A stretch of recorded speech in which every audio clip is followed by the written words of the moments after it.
नमस्कार. Simple recipe चॅनलमध्ये तुमचं खूप खूप स्वागत आहे. उन्हाळ्याचा सीझन सुरू झाला आहे. मार्केटमध्ये कैऱ्या विकायला यायला लागल्या आहेत. आज आपण कैरीचं झटपट लोणचं करणार आहोत. त्यासाठी एक तोतापुरी कैरी घेतली, स्वच्छ धुतली, तिचं साल काढून घेतलं आहे आणि ती किसून घेतली.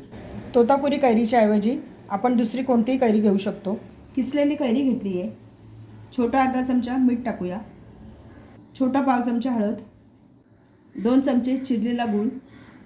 गुळाच्या ऐवजी तुम्ही साखरही घेऊ शकता. गुळाचं प्रमाण तुम्ही तुमच्या आवडीनुसार कमी जास्त करू शकता. मी तोतापुरी कैरी घेतली आहे. तोतापुरी कैरी चवीला कमी आंबट असते म्हणून मी 2 चमचे गूळ घेतला आहे. मिक्स करून घेऊया. सर्व छान मिक्स करून घेतलं आहे. 15 मिनटं साईडला ठेवून देऊया. लोणचं करण्यासाठी आपण एक मसाला तयार करूया. गॅसवर पॅन तापत ठेवला आहे. त्याच्यामध्ये 2 चमचे मोहरीची डाळ टाकते. जर तुमच्याकडे मोहरीची डाळ नसेल तर तुम्ही 2 चमचे मोहरी घेऊ शकता. 1 चमचा बडीशोप. बडीशोपमुळे लोणच्याला खूप छान चव येते. अर्धा चमचा जिरं, 2 लवंगा, 4 काळी मिरी. मंद गॅसवर सर्व हलकंसं भाजून घ्यायचं आहे. खूप भाजायचं नाही, याच्यामधला दमटपणा जाईपर्यंत भाजून घ्यायचं. मंद गॅसवर 2 मिनटं सर्व साहित्य भाजून घेतलं आहे. आता मी हे काढून घेते. भाजलेलं सर्व साहित्य थंड झालं आहे. मिक्सरच्या भांड्यामध्ये मिक्सर चालू बंद करून जाडसर वाटून घेते. मिक्सर चालू बंद करून अशा प्रकारे जाडसर वाटून घ्यायचं आहे. खूप बारीक पावडर नाही करायची. मिश्रणाचा छान सुगंध सुटला आहे. लोणच्यासाठी फोडणी तयार करून घेऊया. गॅसवर पॅनमध्ये 2 चमचे तेल गरम करायला ठेवलं आहे. तेल गरम झालं आहे. छोटा 1 चमचा मोहरी टाकूया. मोहरी छान तडतडली. गॅस बंद करते. तेलाचं टेम्परेचर थोडं कमी झालं आहे. आता याच्यामध्ये छोटा पाव चमचा हिंग टाकते.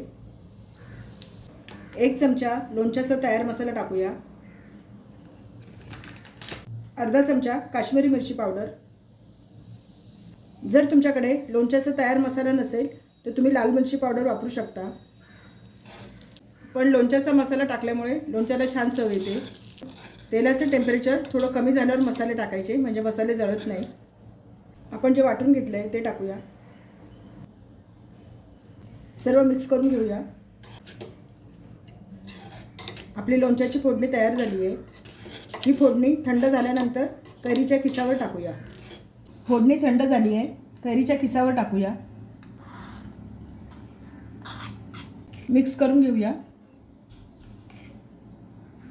सर्व छान मिक्स करून घेतलं आहे. हे लोणचं 15 मिनटं आपण साईडला ठेवून देऊया. आपण हे लोणचं अर्धा तास साईडला ठेवून दिलं होतं. सर्व साहित्य छान मिक्स झालं आहे. लोणच्याला छान रंग आला आहे. छान झालं आहे लोणचं. कैरीचं झटपट लोणचं तयार झालं आहे. हे लोणचं काचेच्या बरणीत भरून फ्रीजमध्ये ठेवल्यास 7 ते 8 दिवस चांगलं टिकतं. चपातीबरोबर, पुरीबरोबर, फुलक्यांबरोबर, भाकरीबरोबर खाऊ शकतो. वरण भाताबरोबर खूप छान लागतं. उन्हाळ्याच्या दिवसामध्ये अशा प्रकारचं लोणचं जेवणाची चव वाढवते. झटपट होणारं आहे. रेसिपी आवडली असेल तर चॅनलला सबस्क्राईब करा.